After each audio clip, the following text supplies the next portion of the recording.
Нұр Отан халықтық демографиялық партиясы Қазақстандағы ең ірі партия.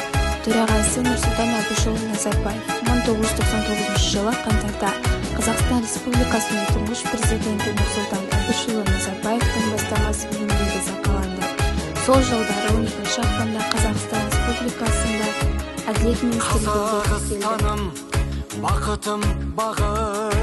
Қазақстанның Ақжол демографиялық партиясы Қазақстанның демографиялық таңдауы қоғамның бірлестігінің негізінде құрылған саяси партия болды.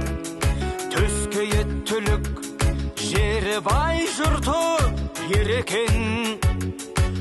Қазақстанның социал-демографиялық ауыл партиясының негізгі мақсаты агрорлық сектордың мемлекеттік реттеуді және қолдауды күшейту, сондай-ақ ауыл шаруашылығы еңбекшілерінің мүдделерін қорғау болды. Шалқар мейірің, дархан пейілің, сеземін шексіз байлық екенін. Қазақстаным, жанашыр елің, көзімнің мөлдір қарашық едің.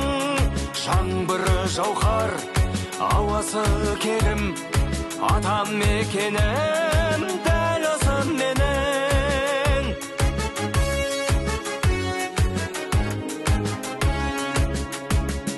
Жетісу жауһар, сарыарқа салқар, сыр күнгөй. Асан кеп көрсе, жер ұйық деуей мүмкіндей. Өр Алтай нуы